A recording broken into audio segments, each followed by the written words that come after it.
stands for, what have they been doing, understand what's their place in the world, all the great things they're trying to achieve, but also maybe more about the ELON community and what are their plans for ELON and being part of our community.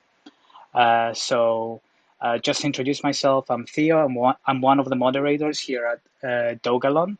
I'm just doing everything on a voluntary basis, and I'm very excited to be here. And I'll be moderating the talk, trying to allow some people to speak if we allow it. It depends how rowdy it gets. I'm hoping that we'll be quite civilized and not going crazy like some people do on Telegram.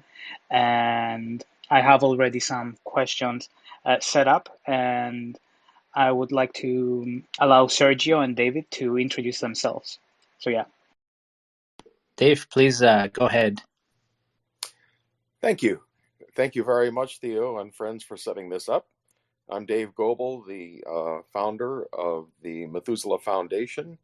And 20 years ago, several friends became ill and were handled poorly by the medical system and ended up losing their lives. And it just seemed to me that there was something terribly wrong with that. And I looked to see what was the most efficient way to have the highest impact possible in the medical community in terms of delivery of care. And it turned out that almost all of the diseases that people get once they get past 30 are related to aging. And so the biggest bang for the buck would be to attack aging itself. And so thus the Methuselah Foundation was born. And many of you are familiar with Dr. Aubrey de Grey. We met in 2003 and made common cause, started the Methuselah Mouse Prize to extend lifespan in experimental mice, and that changed the entire tenor of the geroscience community from let's make old people comfortable as they pass off the mortal coil, and instead let's do something about it. And the academic community began to change to become proactive in that direction as a result of the prize and the evangelism resulting from it. So a lot has happened since that time, but that's very briefly how it began. And we continue to prosecute that mission. And I'll leave it there for now. Thanks, Dave. My name is Sergio Ruiz. I manage the Methuselah Fund, which was an initiative created in 2016, 2017. It was conceptualized back in 2006, 2007. It was in the time to go ahead and create an investment, a professional investment vehicle for longevity companies, which longevity is, in an essence, subsector of biotech. The big difference is, those companies are trying to keep you healthy, not to treat you while you're already sick. So we decided to help change the paradigm when some of our projects became fundable entities, professionally able to accept investors, and we focus on people who were wealthy enough but understood that they couldn't buy time, but yet because of engineering and medical advancements, they could, for the first time ever, potentially buy some more quality time with their loved ones here on this planet. So we created a boutique fund called the Methuselah Fund with investors from all over the world, several folks that are well known, some that are not well known, but all of them want to live longer, healthier lives, and also to allow humanity to get there and to be a part of that. So we've invested in several companies up until now. they've just keep growing and growing in valuation. So we're very excited about the general reception that the whole investment community has been given all this really cool cutting edge technology. So I would say longevity now stands for disruption in medicine. Anything that can be disruptive, it's usually now focused on the root, or fighting the roots of aging. Because as we all know, the older we are, the more susceptible we are for diseases of aging. But I became part of the mission first as a volunteer, and late 2000, late 2010, early 2010, somewhere around there. My grandmother unfortunately passed away after 17 years of fighting with Alzheimer's. Now, that becomes a very traumatic event for the whole family, and those who saw this lovely person, very capable person, diminish into a being that wasn't necessarily a human. And if knowing my grandmother, if I'd known her, she wouldn't have wanted to have been alive, being in the state that she was in. Regardless, as a trained economist, that's what I went to school for, realized that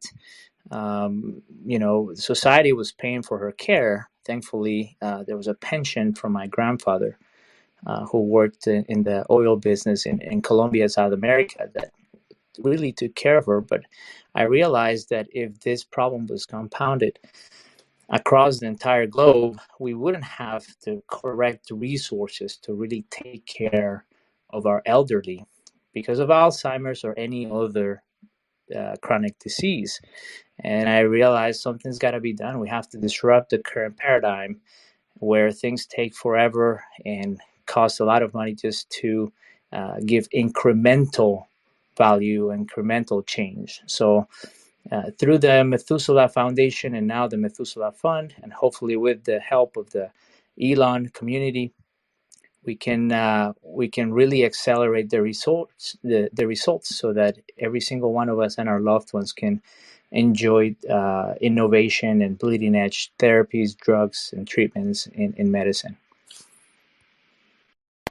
Yeah, that's amazing. Actually, in case people don't know or aren't introduced in this medical industry, what we're talking about is palliative care, which is something that has been all focus since like the 90s. So Sergio and Dave are actually pushing the boundaries of stepping out of the industry to be focused on palliative care and focus more on solving the aging problem.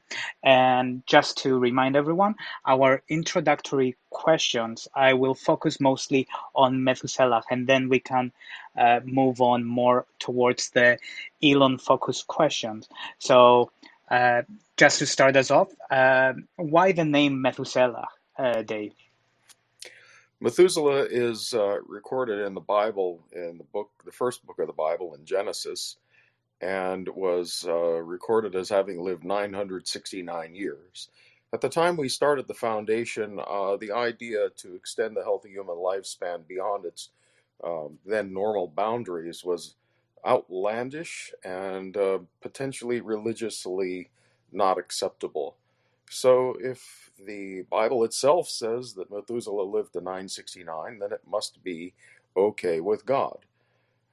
Also, Methuselah was an ancestor of the Abrahamic religions, Judaism, Islam, and Christianity.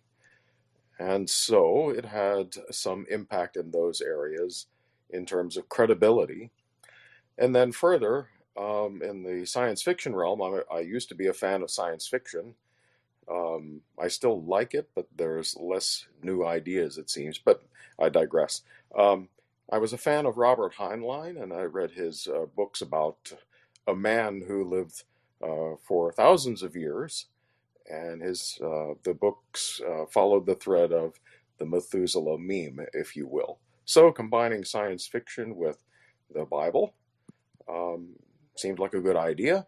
And it was unique. Nobody else was using the name, and we took it. And more focused on the mission for the foundation. What type of projects are you working on right now? We're following a number of threads. So we issue grants for scientists in the $10 to $50,000 range typically. We have as a goal to get at least a 10x return on our mission funds. So, for instance, we made a donation of a very modest sum for science, $10,000, to a University of Liverpool principal investigator to do the full genomic sequence of the bowhead whale for the first time in history. And so, if you want to find out as a scientist what makes the bowhead whale tick, that's as a result of the grant from the foundation. Why the interest in the bowhead whale? Because it lives somewhere between 200 and 300 years at least, and is the longest lived mammal known to human science at the moment. So that's an example. Further, we issue grants to universities, scientists who have very intriguing technology that isn't ready for prime time. An example of that would be OISIN, OISIN. This was a science project working on getting rid of zombie cells using a Boolean fire and forget technology reduced to biotech. And one day I got an email from the scientist, and he said, quote, "It works," unquote. Shortly thereafter, we made an investment to start a company, and that's where OISIN came from. So our what we invest in, we tend to look for holes in the mission, and then we attempt to fill them. We're not so interested in getting into Series A and B and so forth. We want to start things because there are very few fire starters out there. Everyone wants the sure thing, and you can't blame them, but that's not going to get us to our goal. So we use a terminology at the foundation. Sergio and I were having a brainstorming, riffing session and trying to figure out, how are we different? And the answer was that we're not so much interested on return on investment. So we want return on mission. And by having a return on mission, that generates return on investment. And so our companies that we started, say within the last 3 to 5 years, they're all doing extremely well in terms of valuation. We don't have any unicorns yet, but we expect within 2 to 3 years, at least one of them will gain that status.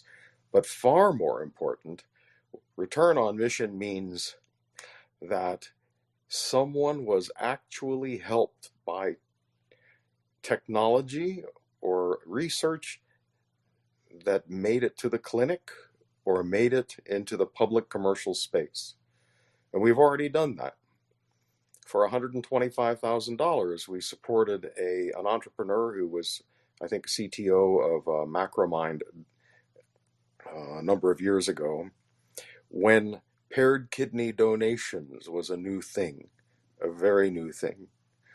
And so he developed software that used NP-complete algorithms to solve the problem of how to do matching of kidney donation circles, if you will.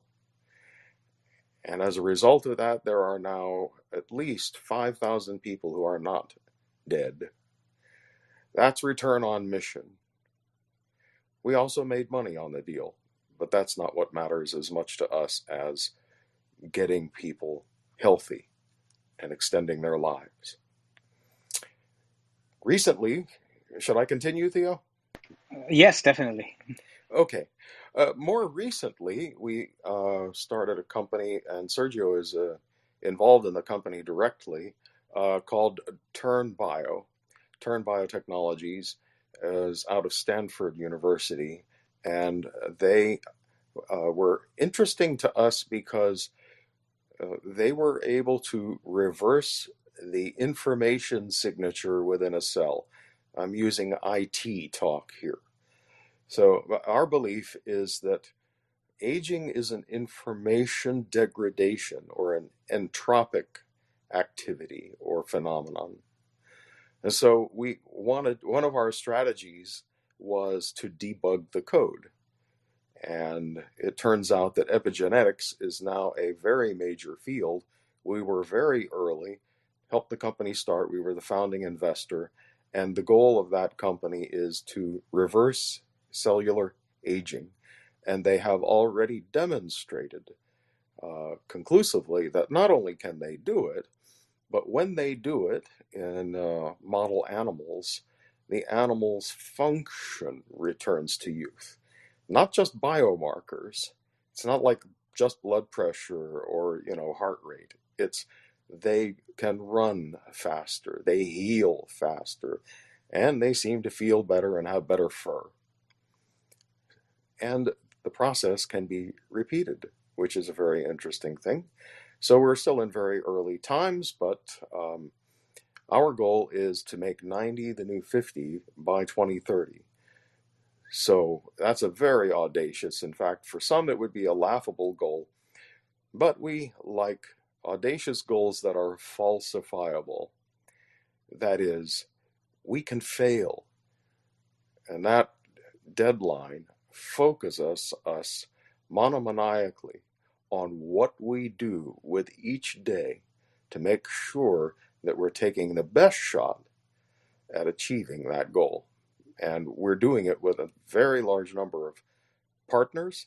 And we're doing it, I suppose some would argue that we're doing it too quietly, but every approach has its strategy, its advantages and disadvantages. And so recently we are working with NASA starting in 2016. Actually, we started in 2013. We proposed to NASA that without medicine, they would never make it to Mars because there's no CVS on the corner up there. What you're going to need eventually is a hospital in a 2-meter box, which has a robotic surgeon and tissue fabrication and its own ability to generate medicines, pharma in a box. There was a lot to do. And so we proposed to them that they started on our strategy, which was new parts for people. You can get parts for old cars that are new parts for old cars. But if you're a designer of cars and you happen to be in your 80s or 90s, if you can get replacement parts for your heart, your liver, your kidney, they're junkyard parts. It's ridiculous. And so we wanted to change those dynamics. We proposed the vascular tissue challenge. Microvascularization was the rate limiter to making whole new organs for human transplant. So we said, let's have a prize for the first scientists that can solve the problem. Well, we reported to the Dogelon community, a month ago, that the prize had been won. So that's just ridiculously exciting to us and bodes very well for the future. And we're in very advanced discussions with NASA for a follow-on prize. So that's just the first step. Sergio, what am I forgetting, if anything? Well, there's quite a few other things. I think I've tried my best to let the Telegram community, ELON community, know of a couple of projects that we have. One of the way we like to act is in a very multidimensional way, meaning platform technologies, things that have multiple shots on goal, things that can pivot, and of course, not just solving one disease, but solving several ones. So that company that became an investable company, Ocean Biotechnologies, that is tackling zombie cells. Actually, it's a platform technology, like Dave said. It can kill any cell as long as it could be placed in a Boolean statement. If, For example, we tried it with cancer. If cancer cell, then cell commit apoptosis, which is the natural or the medical term for a natural cell death. The cells have a trigger. At some point, they become very unstable, and the body knows to just end those cells. Cancer, unfortunately, is what happens when certain cells don't become zombie cells, but instead mutate and keep replicating indefinitely until they become a problem. So we were able to pivot or to spin out a cancer company called OncoCenex, which is now ready for clinical trials. And it's pretty cool because unlike radiation or chemotherapy, where they're killing both the good and the bad cells, hoping to kill more cancer cells than good cells, this is a very selective approach. It's a very exciting technology that has really basically no side effects. So you go in and it could potentially just destroy 80% of an entire tumor in one dose. Of course, we don't want that. So dosing is going to be very important. We don't want 80% of an entire tumor to exit your body in 24 hours. That would be shocking to your body. But the technology is available. There's a couple other companies in the 3D bio space that are really revolutionary. Not just the partnership with NASA, but we were able to just leverage all these relationships and support academics that just had really amazing technologies. Volumetric biotechnologies is one of them. And now we're partnering up with NASA after that success in the vascular tissue challenge into potential vascular tissue challenge 2, which would be really, really exciting. And we'll love to tell the community how it can help.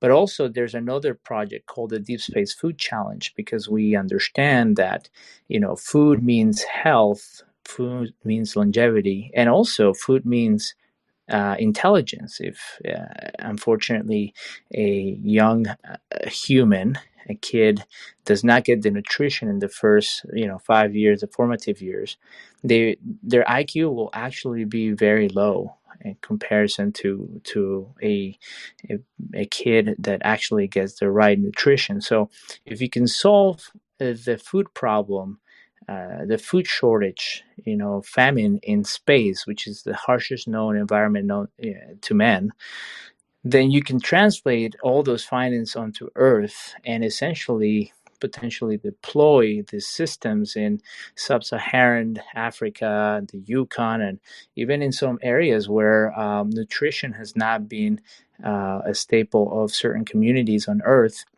So we could, if we succeed, essentially be helping create not just a society of humans that lives longer, but is essentially smarter because they get fed when they're supposed to and in the most optimal way. I mean, that's just a couple others, and maybe towards the end we can tell you some projects that the community can get involved in, that ELON might be a really important part of. Yeah, I mean, it's amazing how many success stories the foundation has already achieved. I'm quite amazed at all the different technologies that you have been working on and contributing and pushing the boundaries for. And I'll just present one more question from my side for the foundation, and then we can have anyone in the group to ask a question to the foundation. You can also DM me here on Clubhouse if you don't want to speak, and I can check the messages that I get. So I guess my last question is: there's a lot of confusion between the community regarding the Sense Foundation and Aubrey, and we would like to know, maybe from David's perspective or even Sergio's, to clarify what's the stance of that foundation, and if it's collaborating or working with you yourself. So Aubrey and I started the foundation as it is known today. In 2007, Aubrey wanted to start his strategies for engineered negligible senescence, or SENS, which actually I started operating in the Methuselah Foundation. So I like to start things and then spin them out. So in this case, what happened was I wasn't qualified to be essentially a laboratory executive. What do I know about that? Nothing. So um, I wanted to continue to pursue prizes and entrepreneurship. My thinking is that that would get us to our goal faster. And Aubrey wanted to pursue his damage repair strategy, which I love. And so we spun out Sense Foundation. Aubrey and I talk regularly, and we're good friends, very good friends. And we collaborate. When we invested in Oshin, for instance, shortly after that investment, Sense Foundation co-invested in a later investment. So, yeah. Let's see. Anything else? I would say we love Aubrey. He loves us. There's so many different angles to tackling, the worst problem that, or one of the worst problems that humanity has, which is longevity. Um, from a perspective, sense is very, for those who don't really know all the science or the terms, medical terms behind it. Sense, if you can think of it, is a way to try to find solution from the cell down, right? So think of mitochondrial dysfunction, which many of you know the mitochondria is and what it does in a cell. Well, Sense is really trying to figure out at that level how to solve that problem of aging, mitochondrial dysfunction, which is one of many hallmarks of aging. The foundation, the Methuselah Foundation, likes to think of itself as, we support that, but we also are open in scope from the cell up.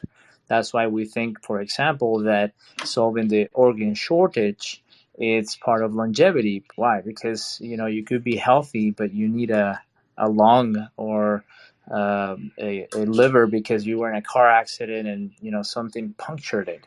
Uh, that means you're not going to die, and you're going to die sooner than you were expected. So we think of that as functional longevity. Nutrition, and space, that's a species longevity mindset. And we're doing a couple of other uh, projects that could be seen as a little bit more of a wider scope. But just to follow up and to end the comment, the Sense Foundation is not the only foundation we've spun out of the Methuselah Foundation. There's also the New Organ Alliance, and we've also helped the Organ Preservation Alliance because, for example, we realize that after you're able to print organs, well, you're going to need to put them somewhere.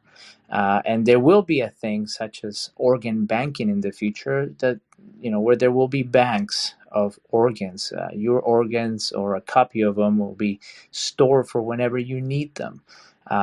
That's what OPA is doing, Organ Preservation Alliance. So just to also confirm what Dave says, we try to stay lean, mean, and very, very quick when it comes down to making decisions. So we can keep the bureaucracy and the red tape to a minimum. And because we are engaging in such a big problem, what we see is that industries are being generated to solve this problem, not just companies, but industries as a whole. For example, the 3D bioprinting industry or the senolytics industry. And we realize, we try to be intellectually modest and humble. We realize we're not sometimes the best ones to do something, but we're the best ones to start it. And then we give it to the people that have that desire and that ability to execute the tools and the support, the advice and the strategy. And we're there as cheerleaders, and then we see the success and we rejoice in it, and we're excited because the world is a better place. So it's just part of our modus operandi, Theo. Amazing. Theo, can I jump in? Definitely. Sergio sparked a memory. There's been so many cool things that have happened.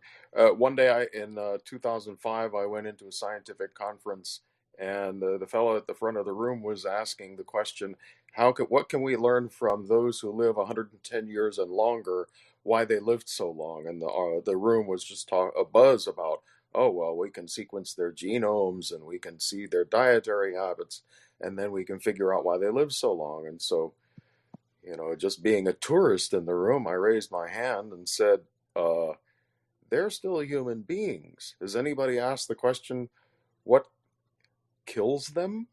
After 110 years, they survived everything else?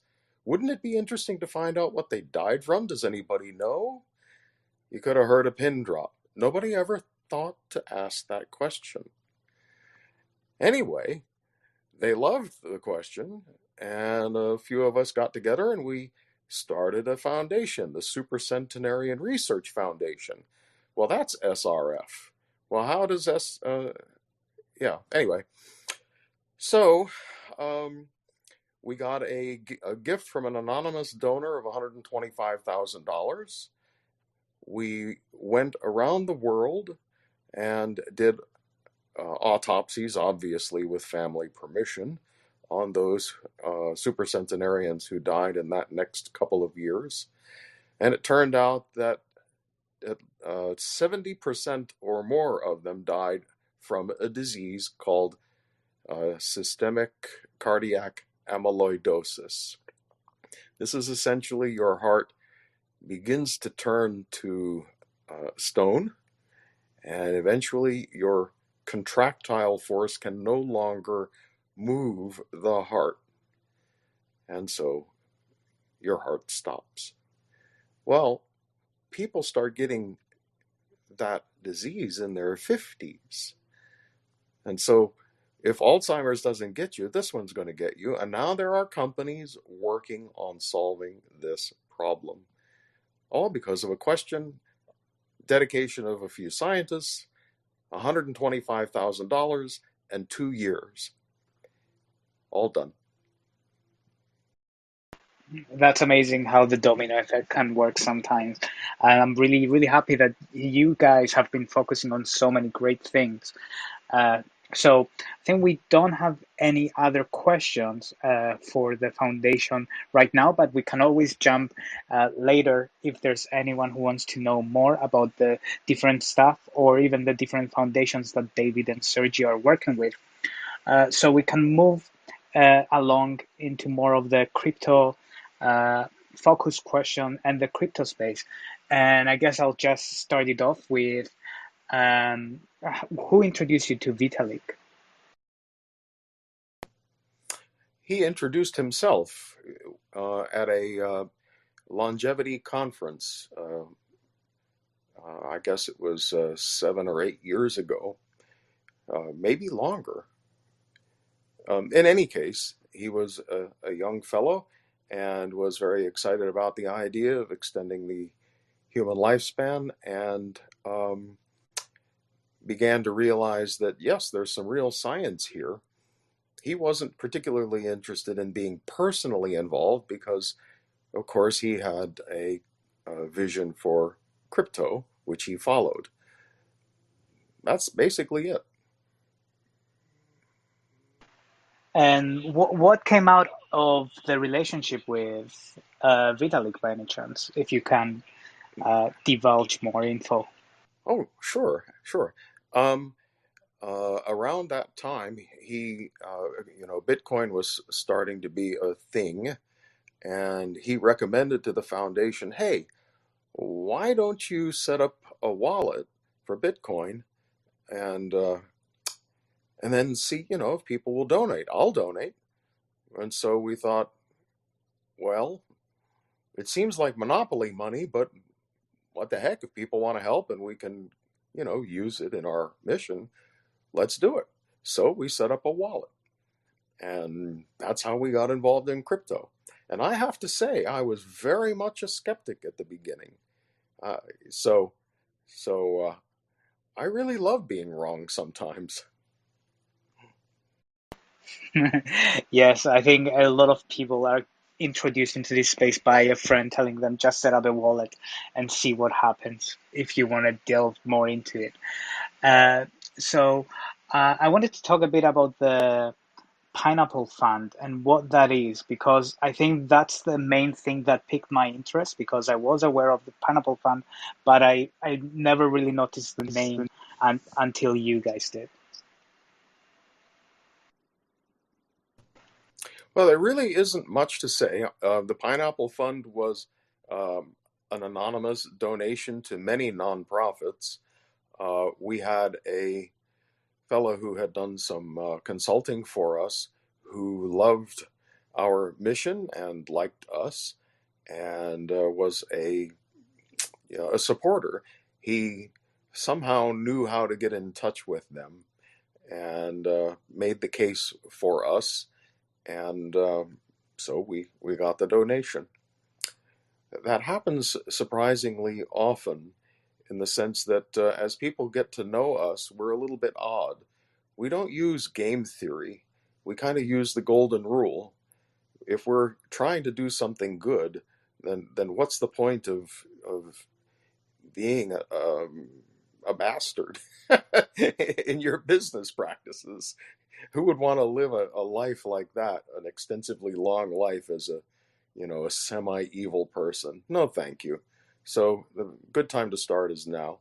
Anyway, Pineapple Fund, they looked us over and they said, yeah, those guys are actually doing stuff. That's what we want to be known for. We don't want to be known for being, the best party animal in the room. We want to be known for getting important things done.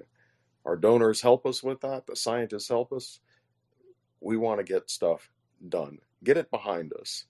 My goal is by 2040, people will look back from the future and go, what was the big deal? It was obvious how to fix all this stuff. Those people were morons.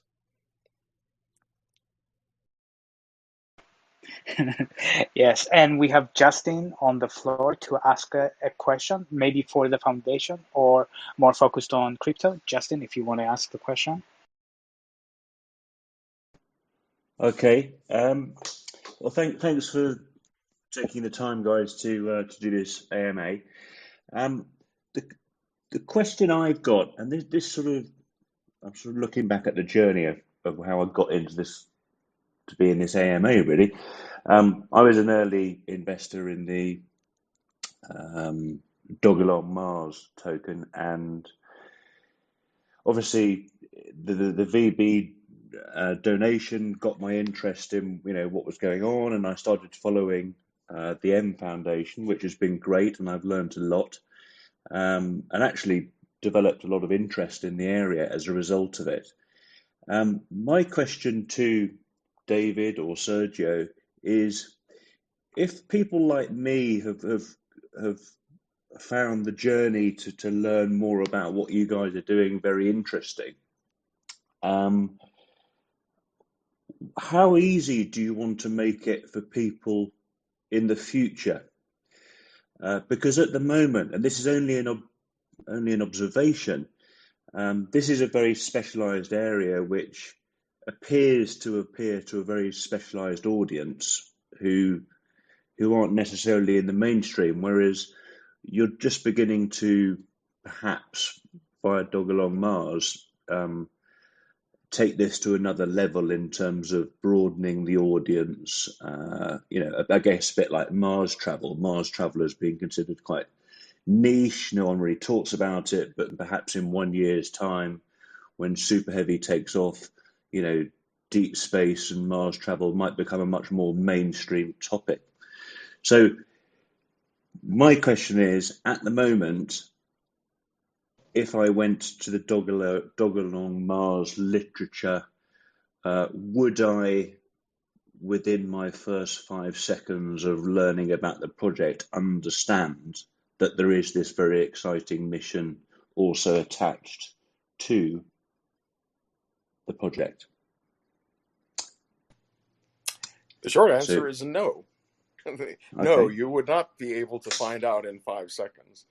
But we recognize that the typical scan and click time frame for eyeballs is somewhere around 4 seconds.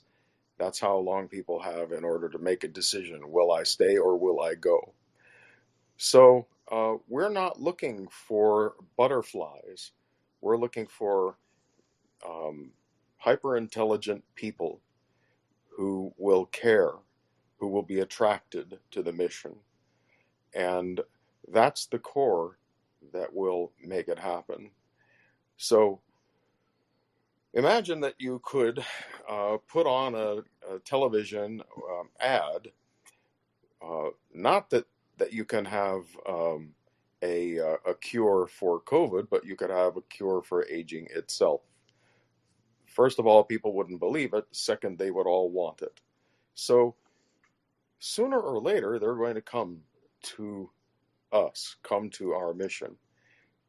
Our job is to make sure that the solutions are real and are credible and are not snake oil. However, we also just recently, Sergio found us elongevity.com. And so we're likely to start using that URL as a place to begin developing the ability to do what you said, Justin. And Yeah. I happen to see that Florina has joined the stage. Florina is our director of comms at Methusaleh Foundation, and right now is focusing pretty hard on the Deep Space Food Challenge, which is it's huge. It's gotten much bigger than we ever anticipated. So, And I would add to that is just recently that we've focused on creating a little bit more of a presence in the social world. We've been monomaniacally focused on the science, and our goal was always and has always been get the science to work, and then eventually the news channels will pick it up. So New York Times has done a piece on term bio, for example. We've had people such as the NIH director tweet about our companies, and so there are a lot of folks in the longevity space, or every person in the longevity space knows Methuselah. There are a lot of folks out there that unfortunately don't, but it's partly because we've just been focusing on getting things done, especially the pandemic. We've tried to create a social apparatus that works. It's always been very expensive, and when the dollars are to go to social versus science, we've always chosen science. But we're coming to an inflection point, Justin, where it makes sense to assign some projects, social projects, to enhance the dollars that are going into the science. And I think we are going into a very a much more sophisticated social presence. And one of the reasons why Florina or Flo is in the team now is to help us get there. So I just wanted to save that in case somebody says, "Oh no, Flo's not doing her job." She just started with us a couple months ago, and she's been doing a tremendous job. Oh, Yeah, no, and I totally understand that. And you said something interesting there, Sergio, which was, and again, it's just almost the beginning of this potential new phase that the M Foundation might be going through. And when you say, we were too busy getting things done, I totally understand that. Well, our focus was getting things done, but maybe it will get to that stage where it's the old lumberjack analogy. I haven't got time to sharpen the axe because I'm too busy chopping down trees. It's not. I'm not saying that is anything like where you are, but it might be an interesting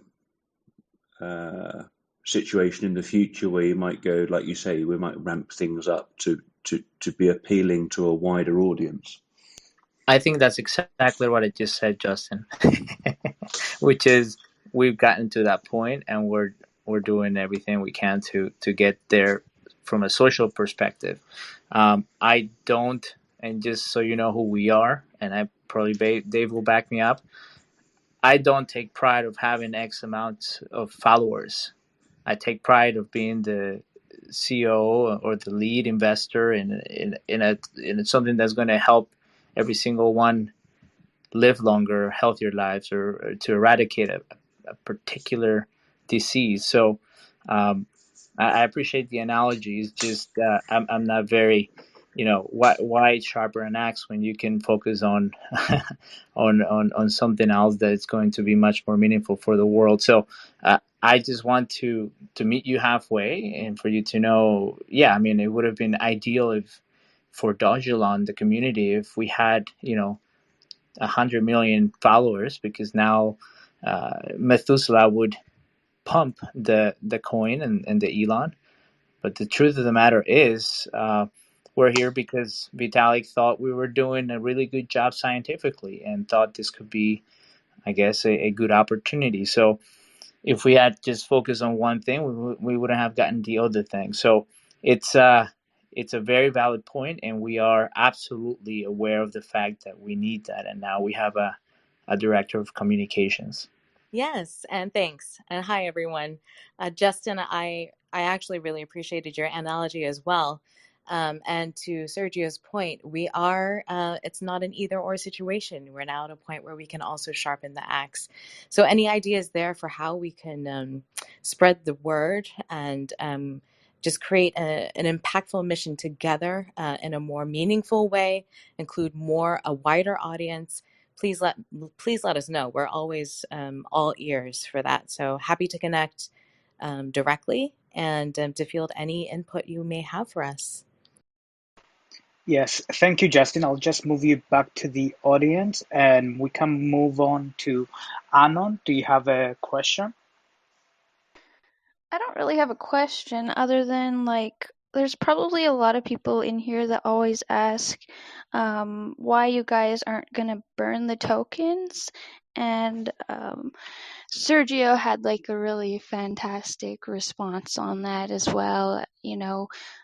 Keeping it long term and trying to keep out the pump and dumpers as well, and also helping the foundation in future breakthroughs and research. Yeah.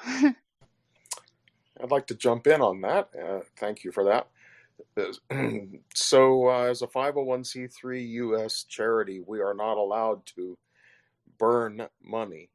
It's against the law, and that would be the equivalent of what that would be. Second, we think there's a much higher value for all participants in Dogelon if Methuselah makes investments in the infrastructure and the economy of Dogelon. So we think of the Ether system as a distributed operating system that has no applications useful to mere mortals and civilians. There are a large number of opportunities there that we're exploring, some of which may show up in the white paper that we're working on, which we've announced, that will add value to the coin, transaction value. Right now, it's like, castaways on a desert island trading coconuts to each other. Well, that's not sustainable. And so what we want to do is to incorporate transactability for real valuable things, which I don't want to give it all away, but and also it's not so much a white paper as it is a statement of intent, a friend of the coin document. Yes, and I guess on that note, we could actually delve more into how the Methuselah Foundation became involved with the community and Dogelon. What were your first thoughts on that day when you received the tokens?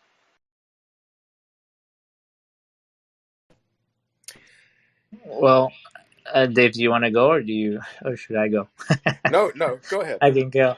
I can go. Well, I mean, everybody has to understand that for us, we have received at the Methuselah Foundation um, a few donations.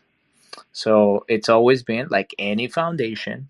The procedure that we've always taken is to liquidate. That's what everyone does, and that's why so many other foundations that received their tokens or their Dogecoins or Shiba coins or whatever it is, they've liquidated. It's best practice is what everyone is expecting foundations to do. We receive several donations, not just the Elon, and we liquidated them all. We exchanged them to USD, and we were fortunate enough to do it at close to the high of Ether and other coins. I'll stop there. And we decided when it was funny because we were told by Vitalik, hey, you guys now also have 43%, or I think it's 43.2% of the world's Elons. And we said, oh wow, that's cool. Dave actually has a Shiba, a beautiful dog, and that's his second Shiba. Actually, Dave was one of the first owners in the U.S. to own a Shiba, so we thought it was really cool. And then we started looking at the community, and we realized, hey, this is a community that actually does airdrops to folks that got rug pulled. Wow, that's pretty impressive. Oh, and Dogelon Mars, the main character, which is pushed through a cartoon by the creators of Elon. It's a character focused on going to space and Mars. And, there's a huge overlap with our current projects that are, that we're doing with NASA and a couple of other space agencies like CSA and others that are joining the party. So we started also looking at our emails, and there are a ton of people saying, hey, I put all my life savings into this coin, and Vitalik did this. He went ahead and gave them to you, and we don't know what you're going to do. Are you going to liquidate them? Are you going, if you do, it's going to destroy my life, my family. And we, like Dave said, our goal has never been to do evil. So we started trying to figure out how to strategize this, and we just unanimously decided that this could be an educational opportunity. Why? Because the community seems like it is a community full of people that want to do good and to actually not just get wealthy, but they're getting wealthy to buy their ticket to Mars and to do good with others. And the charitable bent was always, very attractive. And we said, well, how long would it take us to get this many followers, to Justin's point, in Twitter and Facebook and such. And, it would take a lot of money and mind share and such. So we say, well, why don't we go ahead and make this an educational campaign, put it as such, and hopefully we can convince any skeptic, which there's been quite a few, including some supporters of the foundation that are just concerned about the exposure that we're taking by holding and not liquidating like before. But so we decided, let's go ahead and hodl. So we created and did a tweet just so everybody would realize, hey, we're gonna hold for for a while, and then we decided to do a news press and let everybody know that we're going to hold for a year. And I understand people don't know us and they don't trust us because they don't know us, but our word is our bond, and we want the community to understand who we are. We heard some folks, put the money in a Gnosis safe, and then some others said no, but you said you will hodl, and if you go ahead and move from that wallet address, then it's going to become a very difficult thing to do, or to say. A lot of people are going to say that you didn't hold your end of the promise, and so it's become a very interesting, surreal world. But our goal has always been to do good, and how can we help more people learn and go through this journey that Justin went through earlier, thanks to these coins. So it's been an exciting journey, but our goal is to enhance whatever we are part of, and to try to bring about goodness to the world. And we decided, hey, let's hold. And then Vitalik heard about it and he thought it was the coolest thing ever, to potentially get into a point where, you know, one of the things that he's helped create, which is ERC20 tokens and Ethereum and the whole crypto space, could sell could allow the foundation to be self-sustaining in investing in projects and innovation. So, did I miss anything, Dave? Yeah, just no, it was very comprehensive. When we discovered that we were the recipients of this wonderful donation, it occurred when we were taking a company retreat just to get away because we were exhausted. And instead of getting a retreat to recharge our batteries, we worked basically 24 hours for 3 days trying to figure out what the heck is this? what should we do? And so Florina's husband, Dane, came up with the hodling meme with the Shiba Inu and against Mars in the spacesuit, and that was really hilarious. We loved it. Our goal for our relationship with the community is to not be a parasite. We want to be a symbiont, to be symbiotic, and to add value to the community. So, I think that's as succinct a way as to say it as possible. And Absolutely. If I can add too, that the community is such an engaging one, and we're so we feel very honored to have been welcomed by the Dogelon community with open arms.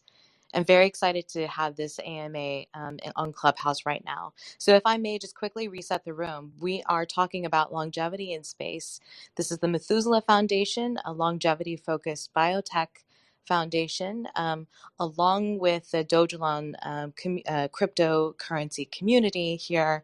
And this is an AMA so that we can get to know each other a lot better. So if anyone has any questions, feel free to raise your hand.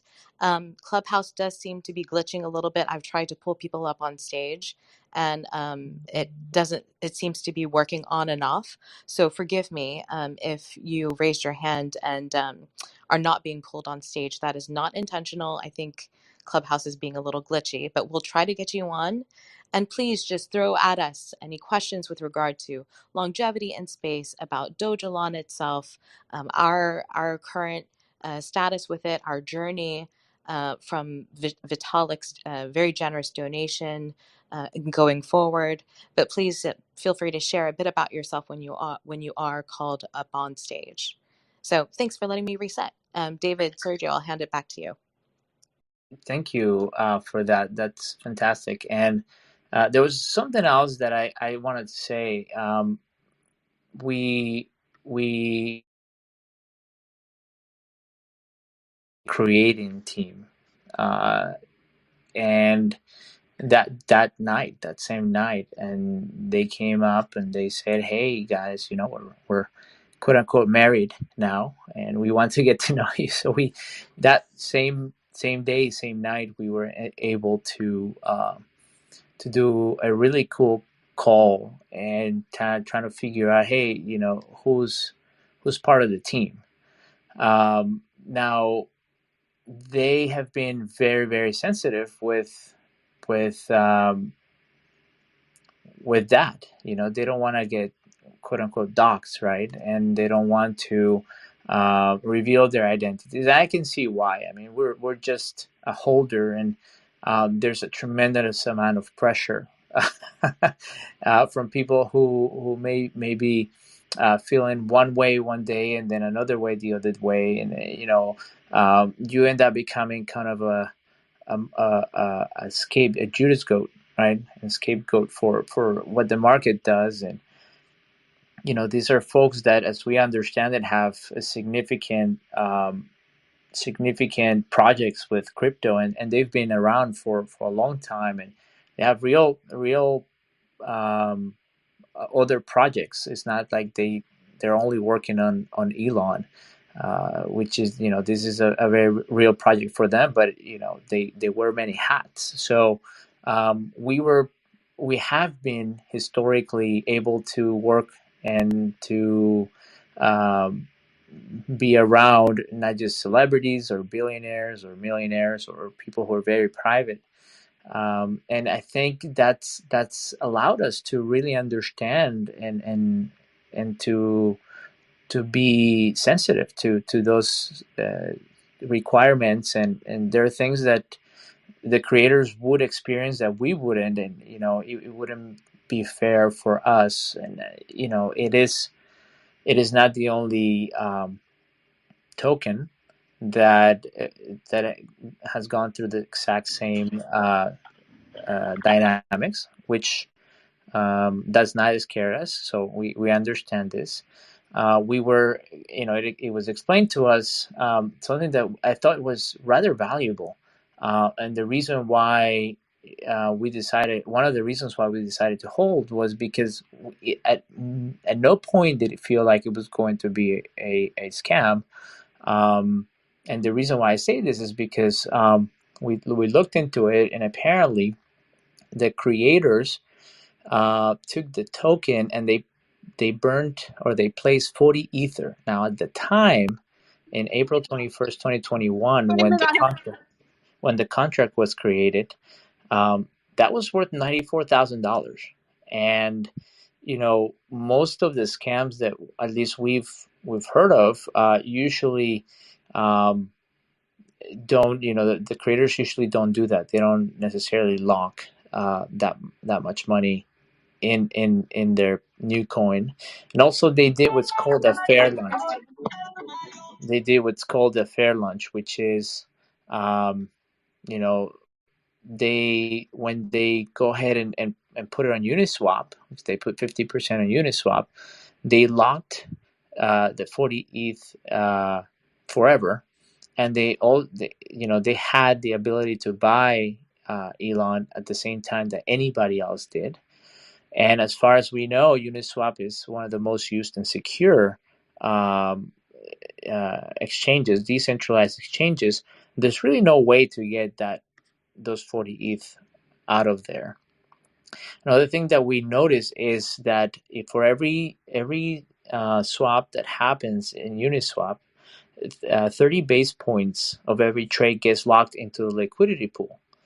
So in a way, they didn't give that fee to a wallet, a wallet that's owned by a person, but pretty much the wallet that Uniswap has to trade everything. So there were just so many different features that were that made it seem like this was a passion project, not really a project that was going to be a rug pull. Of course, we're not the developers, the creators. We don't hold access to the deployer account. The other thing that I thought was interesting was that the code was really just a few lines And it's not that hard to go through the code. But anyway, just that's another reason why we decided to hold. Yes, and great answer to everything. And I guess we'll just move on with the questions because Mohammed has been on the stage for quite some time. Mohammed, do you want to ask your question? Thank you, and I'm glad to meet you. I have some general questions about ELON and the Shiba Swap. And why are the names are ELONs in Shiba Swap related? Their teams are the same or the other things? One of them of my question is this, and the other things is Bitcoin is gonna some rest. Do you have any plans for survive in this market? And the other things is I'm speaking in behalf of Iran Group. One of the most important issue for the holders is what's the future, and they want to know why they advise to hold. Uh, this is our questions. I would just start with a disclaimer. We don't advise anything. Just this is a disclaimer. We are not financial advisors, and we tell everyone that crypto is a very inhospitable space. So we've been very, very wary about different coins throughout our history. So you should be too. Dave, you had there were a lot of questions. I can't remember what the first few questions were. As regards the developer group, to keep our word to them, our response has to be no comment, because the folks that are in the community are brilliant and wonderful Sherlock Holmes, and so we have to keep our word on that in that regard. As I've already mentioned, that our goal is to be symbiotic and help develop the utility of the coin by taking advantage of the lack of valuable utility. I think it would be fair for anyone to look at the various coins out there and ask the question, is there anything that you can do with them that is outside of crypto other than turn it into fiat currency? If the answer is substantially nope, that's what you do with it, well then it's not a continuing proposition. And so we want to use ELON to denominate as the transaction medium valuable health, education, space, food, nutrition, software. Awesome. Thank you so much for your questions, Mohammed. Wesley, I believe you're next. Feel free to introduce yourself and ask your question. Yes. Yeah. Yeah. I started the Dogelon Army, the Reddit community page, and when I found out like that there wasn't one, I was happy to establish that. But I decided to like add my own mission in life, which is to establish a network of community centers, and not like recreation centers, but more like centers of communities that help build like a sustainable community, as well as like nurture like artistic abilities, and as well as like teach practical skills. But I just wanted to come to the table and say what I was like bringing to the community, basically. Thank you. And people like you, Wesley, and others around here can always add value to the ELON. So thanks for doing that, for sure. And then okay, and then But I also I was like, okay, there's this thing about going to Mars and establishing or colonizing Mars, and then so I was like, where is that in the token? Like, what are we actually doing in regards to that? And so I was like in the grand scheme of things, I would add that to the mission once we establish a network of community centers here on Earth. Like once we get to Mars, we could have plans in place to establish a community center there as well, and a sustainable community. Wesley, can I comment on that? Yes. So it just so happens, miraculously, that when Vitalik gave the donation, we're working with NASA to help them essentially get to Mars. So getting to Mars is not just big rockets, big ships, and superhuman astronauts. When you get there, you got to eat, and if you get sick, you need to have medicine. And so we're working with NASA and other organizations to see that happen. Our desire, and we're working, we can't announce anything, but we're working toward growing the ELON community so that it can be kind of a cheerleading by action group in regard to getting us to Mars and staying healthy here and there.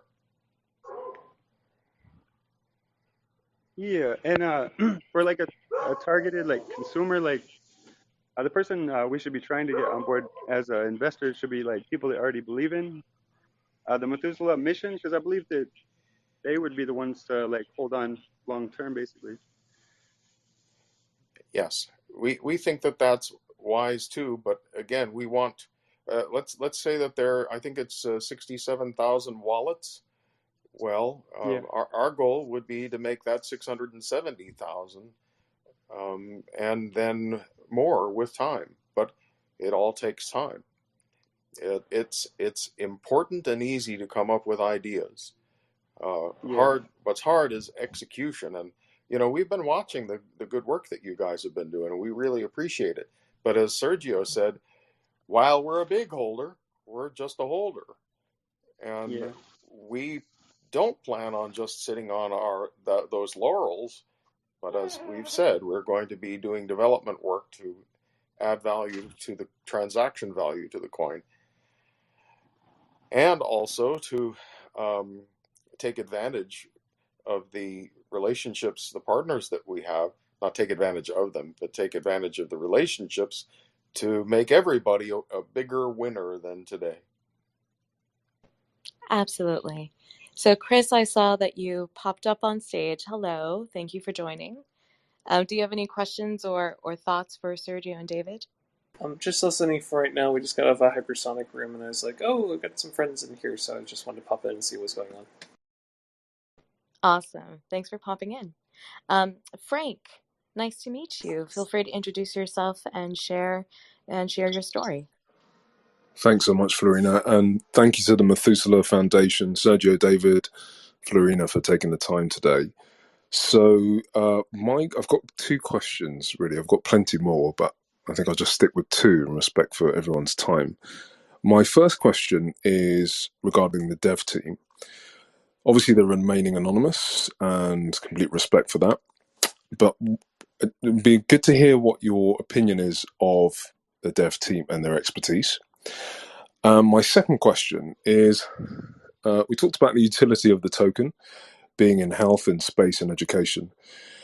Are there any plans to strike a partnership with Astronova School, with Neuralink, or with SpaceX? Those are really good questions. Dave, did you want to take a swing at that? Because of the nature of the prizes that we administer for NASA, we find ourselves being asked by many of the companies that you mentioned and many more that you didn't mention who want to compete in the prize competition. In order for them to compete, we need to certify them. Now, that puts us in a very fine position to get to know them and them get to know us for future business development purposes. So it's just nice to be, in the toll booth for them. We can have nice chats with them as they pass through in order to compete in this case, the Deep Space Food Challenge. So we can't say how many there are, but the number of teams that have been handled by the team that's handling. I'm sorry. I'm trying not to ruin our relationship with NASA. They're very sensitive, so I'm trying to be careful what I say here. Let's just say that they and we were astounded at the number and the quality of those who wish to compete in the Deep Space Food Challenge. And the names that are in that group would be such that you would be very happy to know it. And not too far down the road, it will be officially announced by NASA. Frank, you asked another question. I don't remember what it was. Thanks, David. Yeah, my other question was just around the dev team. The dev team. So, yeah, the expertise of the dev team, obviously keeping their anonymity intact, of course. Sure. So, Frank, I'm going to give you a very short answer. The answer is they are very accomplished and very well connected. I would say if I wanted to do a crypto project, I would want them to be involved. Yeah, that's what I would say. Well, I just want to say thanks again for answering the questions. I think many of the community are probably asking these questions time and time again, but it's great to hear from yourselves with such expertise. Not only do you have belief in the token, but you give everyone some hope and belief that actually, look, you should hodl. It's a great investment, and really looking forward to what the future brings. Thank you, Frank. Appreciate that. And I would just add one more thing. It's a very interesting world out there with regulation. So we all have to be very careful, especially for us. We can't come across as the creators of the coin, because we're not, and we also have a mission to follow. So everything we do, everything we say, is because we want to follow the mission. That's why the foundation exists. We have opened our arms for the ELON community to take it forward and help us take it forward. But it's important for us to not be seen as the ones that control this token, because that's not the case.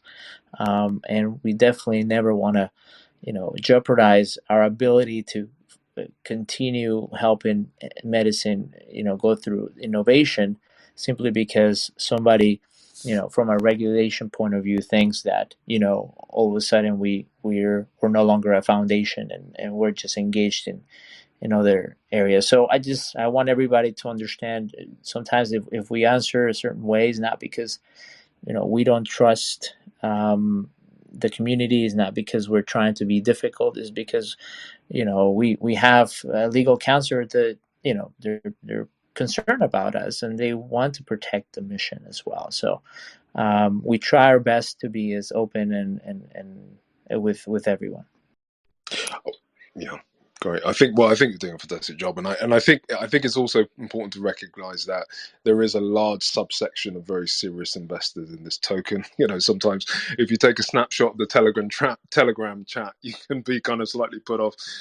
But I think there's a large group of individuals here who do believe in longevity, and on top of that, I think we're just holding tight to see what the future brings. And me, as someone who believes in inclusion, is an avid futurist, I think there's so much to achieve, and I look forward to seeing it unfold.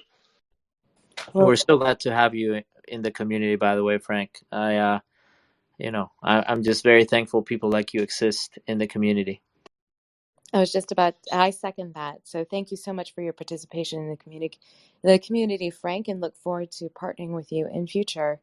And so, Sergio, since you mentioned the mission a couple of times, would love to have you or David sort of outline the mission for us, since there may be people new to this in the room.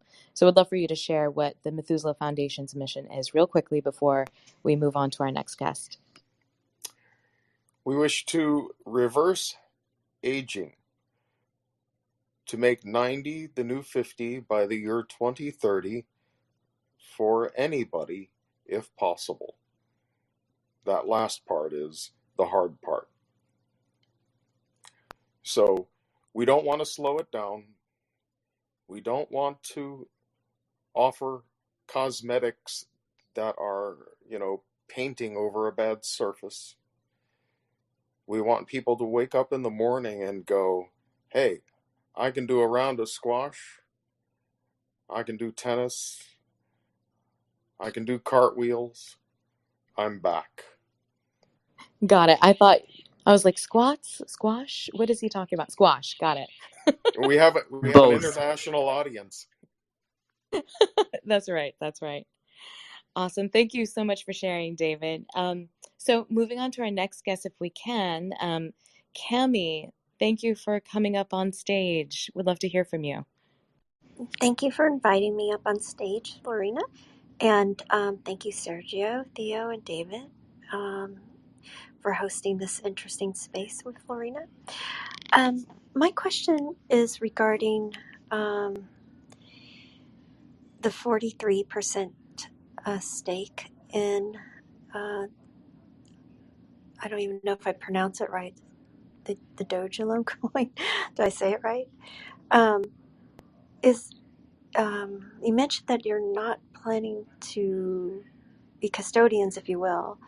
So is this just a preservation of ensuring a market space for it that's healthy and viable? And then my other question is, well, it's also congratulations on the Wake Forest team on their tissue challenge.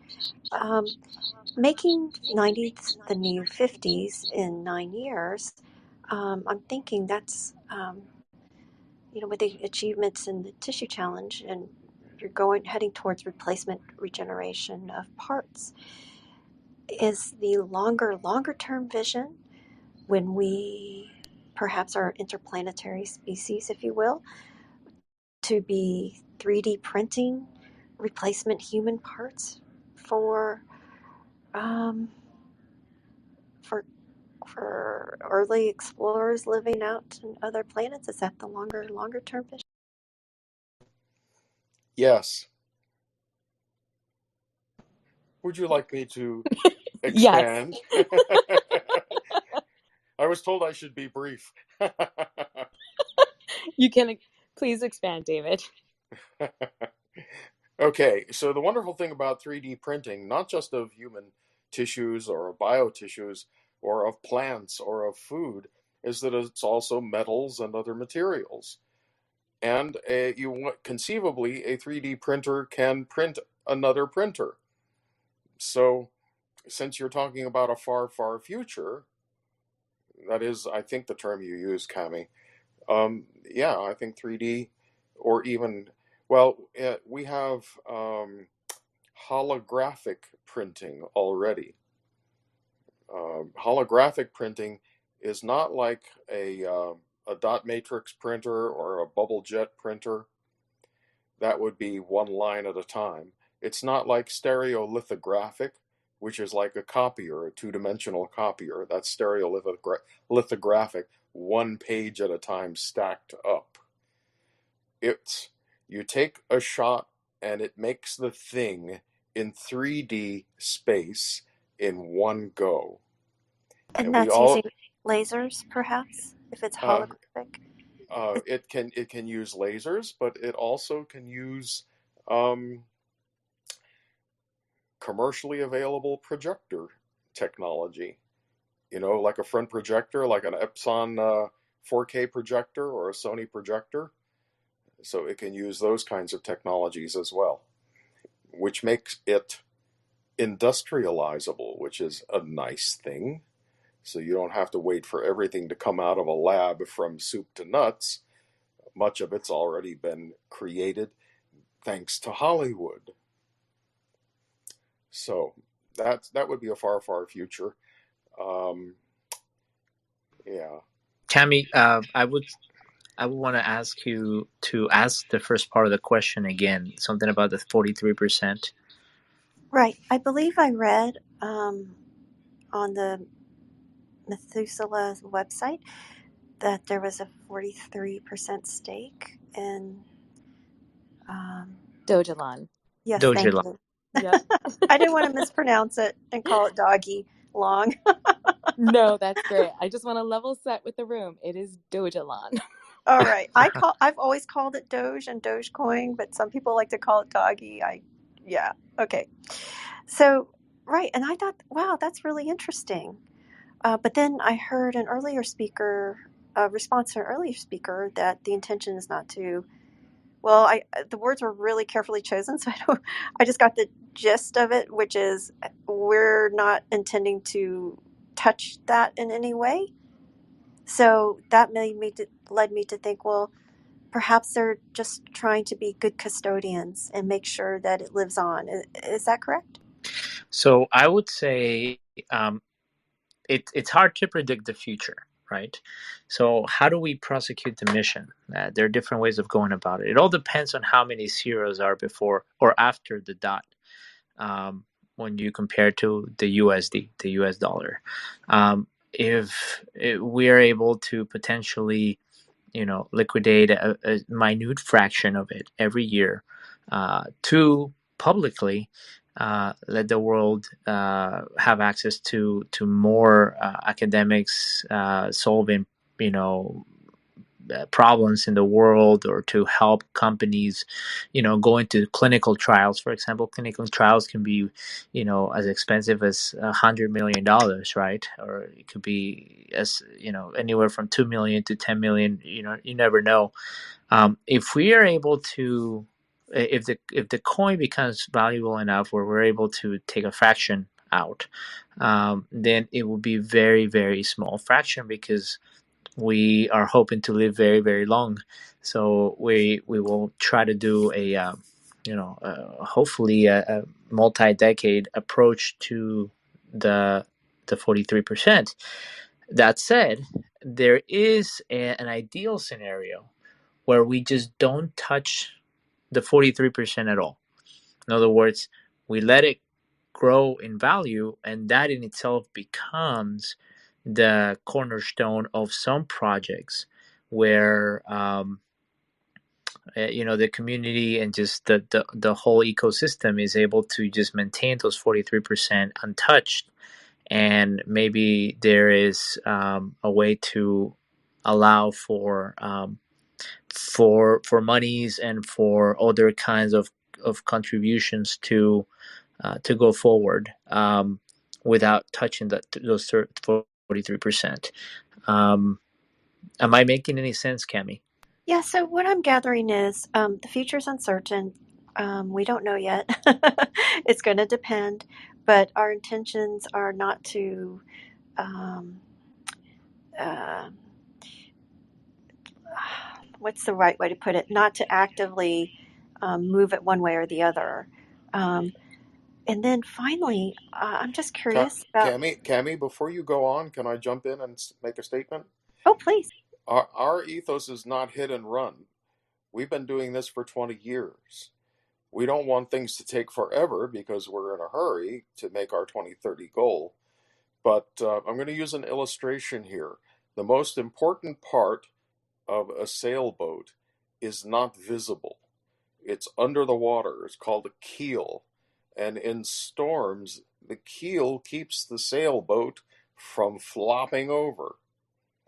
And so what our desire is that this, let's call it a pile of ELON, serves as a stabilizing force to the community, the coin or the token, and to the mission. And so that, like Sergio said, well, I'll say it this way: there are no facts in the future, but you can influence how the future unfolds. And so it's what we're giving is the desire, and that is we're not in this for a hit and run. We're developers, we're builders, we're fire starters, and so that's who we are. That's what we want to do. I love your analogy because anytime I hear keel, I think of even keel. And if I may, just one final question. Um, how active is Aubrey de Grey in the organization? Is he more of a overseer, or does he play an active role in research? So, Cami, that's a really wonderful question. I have my strengths, Sergio has his strengths, Rena has her strengths, Aubrey has his strengths. We share our strengths with each other. That sounds very zen, but it is also true. So when I look at a scientific paper and I say, "Oh, this looks very interesting," I'll shoot it to him and I'll say, "What do you think of this?" And that same day, maybe that same minute, I'll get an answer: "Bollocks!" Or, "It's wonderful. Yes, follow it." And then other times he will say, "We have this potential deal, and I'm not sure if I can trust what I'm seeing. Let me show it to you. What do you think?" So, yeah, we have an ongoing relationship. He is a science advisor to the foundation, and hey, we're friends. Absolutely true. And if I can add a bit more color, Cami, to your previous question on Dogelon and our commitment to hodl or hold it, we have made a formal commitment of at least a year to hold Dogelon for the community. And I would defer to Sergio and David for any insights into beyond a year, but that is our stance. Yeah, so we understand that people are investing in this coin, and so we will not take precipitous action. I mean, the last thing in the world we'd want to do is to dump the whole thing. That would be idiotic. We've said it many times what our long-term intentions are in this AMA. So, yeah, we'll give plenty of notice during the upcoming year what our intentions are, and the amicus curiae paper, the friend of the court, friend of the coin paper that we're developing, will give you much more information on what we have in mind. And I think most of you will be very, very excited. If your goal is to turn a quick buck, you won't care. But I think that the majority of this community will find it very exciting and fulfilling, really. So if I can spend a couple of minutes sharing, basically just sharing a question that came from the Methuselah Foundation Twitter feed. El Rainbow Naga, who is a Dogelon, part of the Dogelon community, asks, are there any plans to expand the Dogelon Mars ecosystem or incentives for holding or future partnerships other than Shiba Swap? So, Sergio, David, if either of you want to field that would be great. That's more of a dev question, a creator question. I'm assuming what I'm assuming is this coin has been alive since April 23rd. It's been incredible to see it pop up in so many exchanges since then. It's been incredible to see it pop up in a couple of really high-level websites. There was the dev team, creator team put out an ad on Times Square. Last time I checked, that costs a lot of money. it seems to me the dev team is trying its best to keep partnerships going. I think the question is fantastic, and I think, you know, from our end, from the Methuselah Foundation, we cheer them on. We say yes, more partnerships, more this, more that. We've asked them, for example, you know, how can we get, you know, Elon into some NFTs, into some other blockchain enabled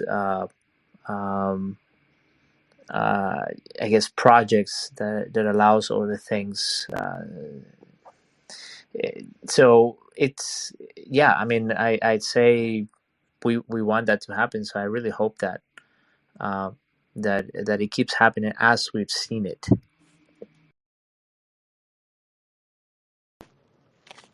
Awesome. So I'll have you, Sergio, essentially respond to that via Twitter, because that person was unable to join our Clubhouse chat, unfortunately. But I really don't do Twitter, but I I'll can convey the try message my for you. best.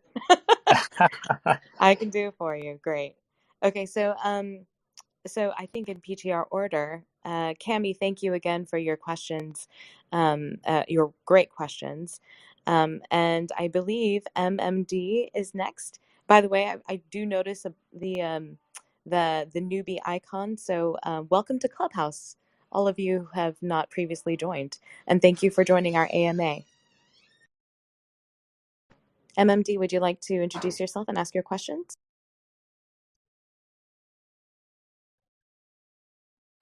Hi. Hi. Thank you. I want to ask you the question that Mr. Hemat had asked you. It seems that Bitcoin will rest for a while. What's the plan of the Dogelon to stay in this situation? My second question is Dogelon Mars related with Elon Musk?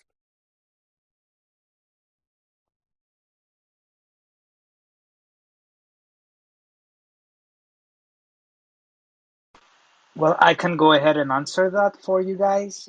As we said, we are not here to give any advice on the current market, and for now, everything's anonymous regarding the dev, so we don't know.